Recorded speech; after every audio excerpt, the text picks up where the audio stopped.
हाँ तो चलो शुरू करते हैं। तो आज का अपना सवाल है कि अपने को देखना है कि लॉन्गेस्ट कॉमन सबसीक्वेंस क्या होती है। लॉन्गेस्ट कॉमन सबसीक्वेंस ये हम देखेंगे, बहुत फेमस सवाल है और बहुत कंपनी में पूछा भी जाता है। तो आज इसे देखते हैं। तो सबसीक्वेंस क्या होती है? सबसीक्वेंस होती है कि एक जो स्ट्रिंग दे रखी है, एरे दे रखी है, उसके कुछ एलिमेंट डिलीट कर दो। लेट्स से मैं एलिमेंट कौन कौन से सेलेक्ट कर रहा हूँ, आर, डब्ल्यू और जेड, ये मैं सेलेक्ट कर रहा हूँ और बाकी सारे डिलीट कर रहा हूँ। तो आर, डब्ल्यू, जेड एक इसकी सब स्ट्रिंग है, एक इसकी सब सीक्वेंस है, सॉरी।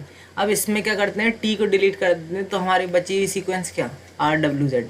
तो देखो ये सब सीक्वेंस और ये सब सीक्वेंस सेम है और इन दोनों की लेंथ कितनी है, 3। ठीक है, तो ये लेंथ हमें रिटर्न करनी है। तो ये एक हमारा आंसर हो सकता है, ये एक हमारा आंसर हो सकता है। अब क्या कोई इससे बड़ी सबसीक्वेंस है जो दोनों में आ रही हो? हाँ यार एक है। अगर तुम यहाँ पे टी इंक्लूड कर लो तो हमारी सबसीक्वेंस बनेगी आर, टी, डब्ल्यू, जेड, और इसमें से कुछ भी डिलीट मत करो तो एक हमारी बनेगी आर, टी, डब्ल्यू, जेड। तो ये लॉन्गेस्ट कॉमन सबसीक्वेंस है, इसकी लेंथ कितनी है, 4। तो हमें आंसर एज अ 4 रिटर्न करना है। ठीक है, तो देखते हैं ये कैसे होगा। तो देखो, अब तुम इसके पहले कैरेक्टर पे आए, तुमने चेक किया क्या आर मिल रहा है, क्या आर मिल रहा है, तो तुम्हें आर मिल गया। ठीक है, अब फिर तुम इसमें देखे तो टी मिल गया, फिर डब्ल्यू मिल गया, फिर तुम्हें जेड मिल गया। ठीक है, तो इसकी लेंथ हो गई 4। ठीक है, अब देखते हैं अगर हमने मान लो यहाँ पे एस और ऐड कर दिया, एस और ऐड कर दिया। ठीक है, तो अब एस हमें यहाँ मिल रहा है, पर यार हम इसे इंक्लूड नहीं कर सकते। इसे इंक्लूड इसलिए नहीं कर सकते क्योंकि दो एरोस क्रॉस नहीं करने चाहिए। मतलब अगर इस वाली सबसीक्वेंस अगर तुम पिक कर रहे हो, मान लो सबसीक्वेंस पिक कर रहे हो R S T, R S T, ठीक है, तो उसमें एस जो है वो आर के बाद आ रहा है, जो एस है वो आर के बाद आ रहा है। तो जब ये सबसीक्वेंस पिक करोगे, जब ये सबसीक्वेंस पिक करोगे तो जो एस है वो भी आर के बाद आना चाहिए, पर इसमें ऐसा नहीं हो रहा, पर इसमें ऐसा नहीं हो रहा। तो ये सब सीक्वेंस लेना जिसमें दो एरोस क्रॉस कर रहे हो, ये लेना वैलिड नहीं है। ठीक है, हाँ तो एक और एग्जांपल देखते हैं। तो इस एग्जांपल को हम देखते हैं। तो इसमें देखो, इसमें हम longest subsequence, common subsequence find करने की कोशिश करते हैं। तो यार देखो 20 से मिल गया। अब ए जो है, एक यहाँ पीछे आ रहा था पर इसे हम नहीं मिला सकते, as arrows can not cross each other in this case, तो हम ये नहीं मिला सकते। तो ए को हमें यहाँ मिलाया। फिर बी कोई कैरेक्टर ए से आगे है नहीं तो हम नहीं मिला सकते। फिर हमने सी को यहाँ मिला दिया, ई को यहाँ मिला दिया। तो हमारी सबसीक्वेंस बनी जो दोनों में कॉमन थी, वो बनी बी ए सी ई। इसकी लेंथ कितनी हो गई, 4। ठीक है, अब एक और सबसीक्वेंस देखते हैं। अब लो ए बी डी ए सी ई, ये था ए सी ई, और था बी ए बी सी ई। ठीक है, अब मैं ए से देखता हूँ। तो ए यहाँ पे मैच कर गया। अब इस बी के लिए कोई जगह बची ही नहीं पीछे, तो ए यहाँ मैच कर गया, ये बी यहाँ मैच कर गया, ये सी यहाँ मैच कर गया और ये ई यहाँ मैच कर गया। तो हमारी सबसीक्वेंस क्या बनी, ए बी सी ई, जो दोनों में कॉमन थी। ठीक है, तो अब कुछ 4 लेंथ से ज़्यादा कोई सबसीक्वेंस बन नहीं रही है, तो इसका आंसर हम 4 रिटर्न कर देंगे। ठीक है, हाँ तो यार अब इसका रिकर्सिव सॉल्यूशन देखेंगे अपन। ठीक है, इसका रिकर्सिव सॉल्यूशन, तो रिकर्सिव सॉल्यूशन के लिए क्या कंडीशन होनी चाहिए, एक तो बेस केस होना चाहिए, बेस केस होना चाहिए, और जो प्रॉब्लम है वो छोटी होती चली जानी चाहिए। मतलब अगर इनपुट का साइज़ मान लो n और m था, तो अगली बार n-1 m हो जाए तो भी चलेगा, n-1 m-1 हो जाए तो भी चलेगा, या n-k और m-p हो जाए जहाँ k और p पॉजिटिव इंटीजर हो तो भी चलेगा। ये रिकर्जन की बेसिक कंडीशन होती हैं जो हमने पढ़ा था। ठीक है, तो अब देखते हैं। ठीक है, अब देखो, अब क्या कर रहा हूँ मैं, 2 पॉइंटर रख रहा हूँ, लेट्स से आई और जे, लेट्स से आई और जे। ठीक है, मैं 2 पॉइंटर रख रहा हूँ। जो आई है वो 0th इंडेक्स पे पॉइंट करेगा और जे जो है वो 0th इंडेक्स पे पॉइंट करेगा इनिशियली। ठीक है, अब देखो, अगर ए आर आर ऑफ आई, इसका नाम दे देते हैं ए आर आर और इसका नाम दे देते हैं बी आर आर। ठीक है, अगर ए आर आर ऑफ आई, ठीक है, बराबर हुआ ए आर आर ऑफ जे के, तो मैं क्या कहूँगा कि मुझे एक कैरेक्टर मिल गया सब सीक्वेंस में जो कॉमन है, जो कॉमन है। तो मैं आई को भी इंक्रीमेंट कर दूंगा, आई को भी इंक्रीमेंट कर दूंगा और जे को भी इंक्रीमेंट कर दूंगा। ठीक है, और लेंथ मेरी सब सीक्वेंस की क्या हो जाएगी, 1 प्लस मान लो फंक्शन का नाम होता है एल सी एस, तो 1 plus L C S of I plus 1 comma J plus 1 comma A R R comma B R R. ठीक है, ये हो जाता। अब मान लो कि A R R of I not equal, A R R of I not equal to B R R of J होता। ठीक है, तो इसका मतलब क्या होता है कि जैसे इस केस में ए और बी नहीं मिल रहे, ए और बी नहीं मिल रहे, तो क्या होगा, या तो मैं आई को इंक्रीमेंट कर दूं, आई को इंक्रीमेंट कर दूं, या तो मैं क्या करूं, या तो मैं आई को यहीं रखूं और जे को इंक्रीमेंट कर दूं, जे को इंक्रीमेंट कर दूं। ठीक है, तो इससे पहले ड्राई रन करा के देखते हैं, मतलब इससे रिकर्सिव ट्री बना के देखते हैं, उसके बाद हम अपना सॉल्यूशन लगाएंगे, क्योंकि रिकर्जन ट्री से ही पता चलेगा कि इसमें रिकर्सिव अप्रोच लगेगी कि नहीं लगेगी। ठीक है,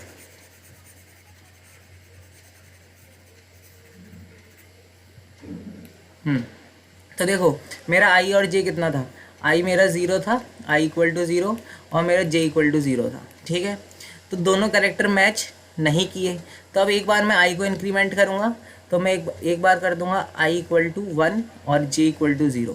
ठीक है, और एक बार मैं करूँगा आई 0 पे ही रहेगा और जे मेरा इंक्रीमेंट हो जाएगा। ठीक है, तो ठीक है, ये हो गया। अब देखो, अब क्या करते हैं, अब ये देखते हैं कि हमने क्या किया था, आई को इंक्रीमेंट किया था, तो आई यहाँ पहुँच गया, जे यहाँ पहुँच गया, तो अपना जो आई था, जो अपना आई था वो कहाँ पहुँच गया, आई को मैं वाइट से शो कर रहा हूँ, तो आई अपना यहाँ पहुँच गया, और जो अपना जे था वो यहीं रहा। ठीक है, अब क्या ये दोनों बराबर हैं, ये दोनों बराबर नहीं है, तो यहाँ से भी दो केस बनेंगे, या तो मैं आई को इंक्रीमेंट कर दूंगा, अगर मैं आई को इंक्रीमेंट कर दूंगा तो 2,0 पे हो जाएगा। ठीक है, या है ना, या तो मैं जे को इंक्रीमेंट कर दूंगा तो वो हो जाएगा 1,1 पे। ठीक है,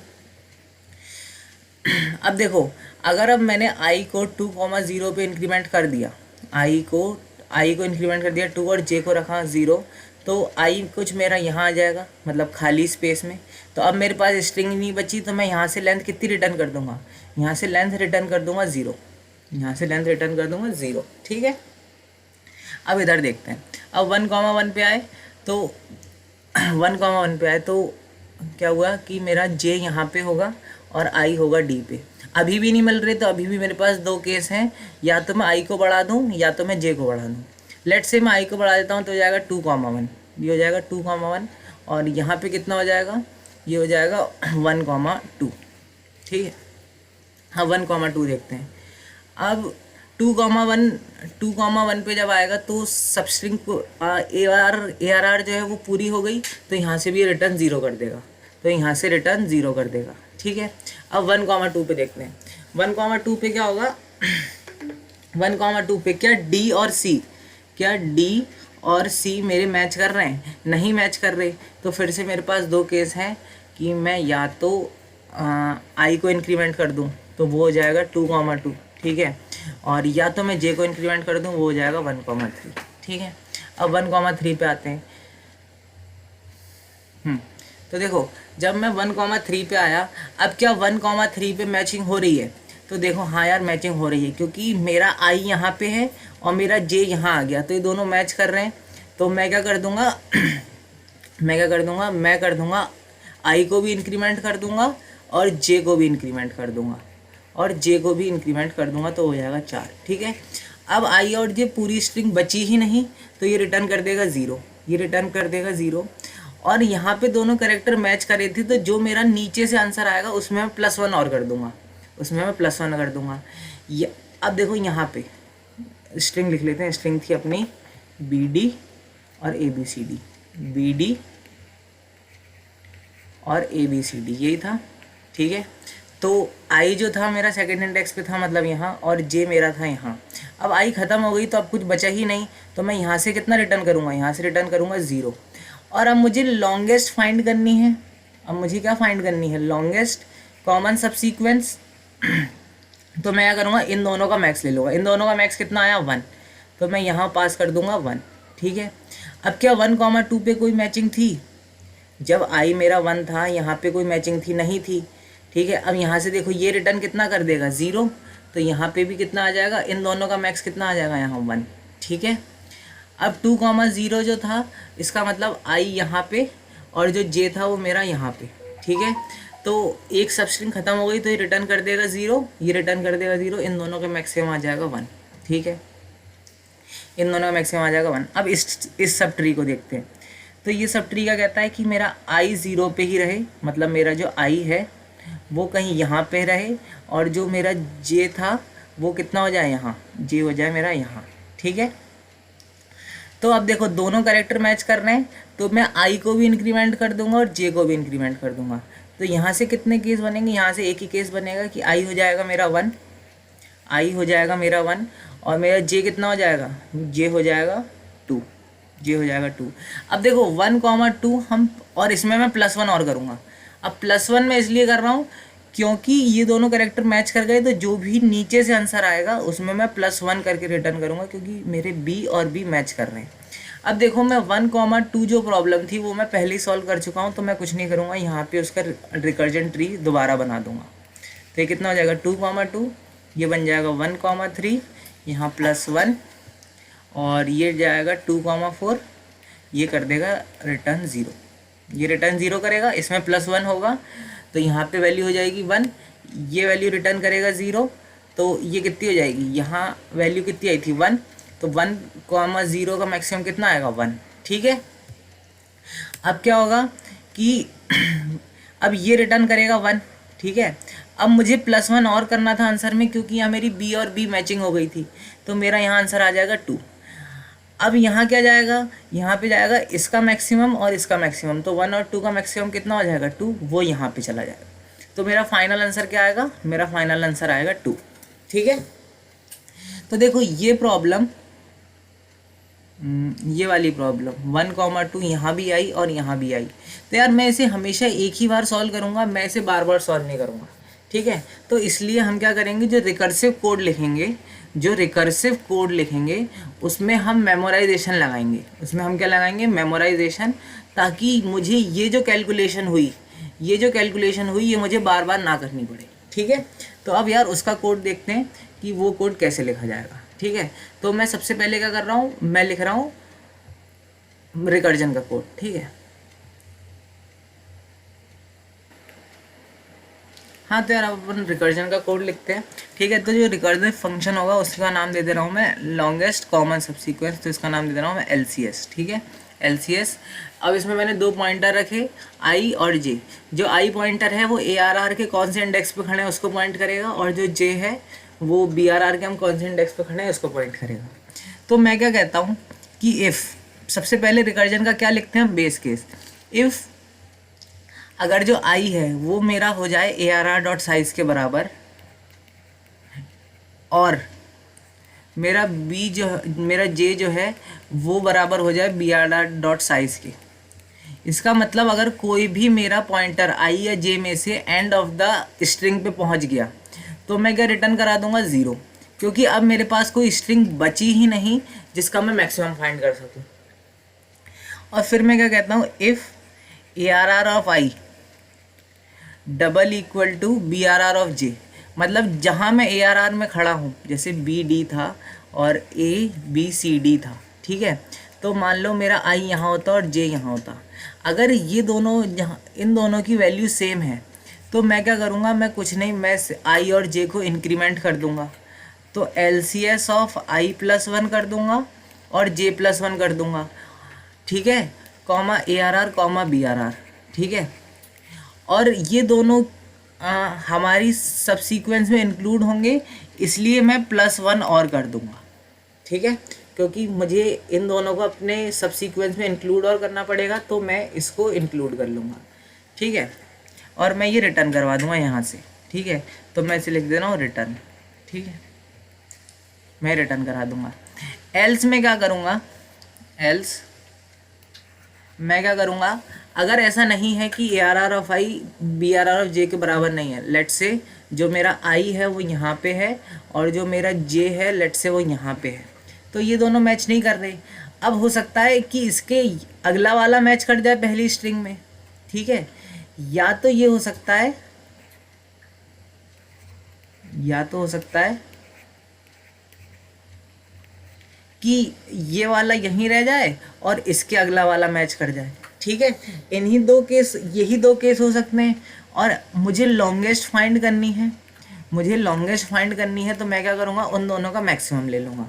तो देखो इसका कोड लिखते हैं, तो मैं लिख लेता हूँ int a equal to LCS of i+1 j ARR BRR, ठीक है, प्लस ज़ीरो करो या मत करो उसका कोई फ़र्क नहीं, क्योंकि ये दोनों कैरेक्टर जहाँ पे हम खड़े थे इनिशियली ये दोनों कैरेक्टर जहाँ हम खड़े थे, सॉरी मान लो इनिशियल कैरेक्टर हमारे ये थे, जे यहाँ पॉइंट कर रहा था और जो मेरा आई है वो लेट से यहाँ पॉइंट कर रहा था, ठीक है। अब ये दोनों कैरेक्टर नहीं मिल रहे तो मैं सब सीक्वेंस में ऐड कर नहीं सकता, इसलिए मैंने यहाँ +0 किया। अगर तुम नहीं भी करोगे तो भी चलेगा। अब इंट बी इक्वल टू होगा LCS ऑफ आई j+1, एक बार मैं आई को इंक्रीमेंट कराया, एक बार मैं जे को इंक्रीमेंट कराया, ARR BRR, ठीक है, +0, ठीक है। अब क्या होगा, अब मुझे क्या रिटर्न करना है, लॉन्गेस्ट निकालनी है, तो मैं रिटर्न करूँगा return maximum of a, b, क्योंकि मुझे लॉन्गेस्ट लेंथ फाइंड करनी है, ठीक है। तो ये मेरा रिकर्सिव कोड हो गया, अब यार हम हमेशा सॉल्व किससे करते हैं, मेमोराइजेशन से, क्योंकि वो हमें आसान पड़ता है, क्योंकि रिकर्जन लिखो और बस उसे याद कर लो, मतलब रिकर्जन को याद करवा दो मेमोराइज करके, ठीक है। और तो उससे हमें आसान पड़ता है, तो हम हमेशा उससे करते हैं। तो देखो यहाँ क्या हो रहा था कि एक बार हम 1,2 जो प्रॉब्लम थी वो हम सॉल्व कर चुके थे, ठीक है। तो वो हमें यहाँ पे दोबारा सॉल्व ना करनी पड़े, इसके लिए मैं क्या यूज़ कर रहा हूँ, मेमोराइजेशन, ठीक है, मेमोराइजेशन। अब यार मेमोराइजेशन यूज़ कर रहा हूँ तो मुझे कुछ स्पेस एलोकेट करनी तो पड़ेगी ना। तो देखो इसमें कितने इंडेसेस वेरिएट कर रहे हैं, इसमें कितनी चीज़ें वेरिएट कर रही हैं, आई वेरिएट कर रहा है, एक तो जे वेरिएट कर रहा है, क्या ARR वेरिएट कर रहा है, नहीं, क्या BRR वेरिएट कर रहा है, नहीं। तो मेरे पास सिर्फ दो चीज़ें वेरिएट कर रही हैं, आई और जे, और आई इज़ इंडिपेंडेंट ऑफ जे, इसका मतलब कि आई और जे के बीच में कोई संबंध नहीं है, आई की कुछ भी वैल्यू पे जे की कोई भी वैल्यू हो सकती है, ठीक है। तो इसलिए मुझे यहाँ पे 2D DP लगेगी इसे स्टोर कराने के लिए, ठीक है, 2D DP लगेगी और उसका साइज़ होगा n क्रॉस m, जहाँ n है वो है ARR का साइज़ और जो m है वो है BRR का साइज़, ठीक है। तो मैं क्या करता हूँ, मैं एक DP बनाता हूँ, DP ऑफ n, m, और इसके सारे इंडेक्सेस को -1 से इनिशलाइज करा लेता हूँ। -1 से क्यों कराऊंगा, ये मैं अपनी पिछली वीडियो में बता चुका हूँ, तो वो वहाँ से देख लेना। हाँ तो यार अपन मेमोराइजेशन का कोड देख लेते हैं कि अपन कोड कैसे करेंगे, ठीक है। तो देखते हैं। तो यार ये प्रॉब्लम थी कि क्या था कि अगर तुम्हारा ith इंडेक्स और jth इंडेक्स मिल रहे थे, मान लो BD और ABCD स्ट्रिंग थी, अगर ये स्ट्रिंग मिल रहे थे, अगर ये मतलब वैल्यूज़ मिल रही थी, तो मैंने क्या किया था, मैंने ये रिटर्न किया था कि LCS ऑफ i+1 मतलब दोनों को इंक्रीमेंट कर दो, ठीक है। तो अब मुझे इस वैल्यू को स्टोर कराना पड़ेगा, तो मैं प्रॉब्लम स्टोर करा लूँगा, DP of ith and jth problem is stored, LCS की जो ij प्रॉब्लम थी is stored in DP of i, j, तो मैं यहाँ लिख दूँगा इक्वल टू, ठीक है। तो DP ऑफ ij सॉल्व हो गई, ठीक है, मतलब स्टोर हो गई। अब मैं यही काम यहाँ कर दूंगा कि DP ऑफ ij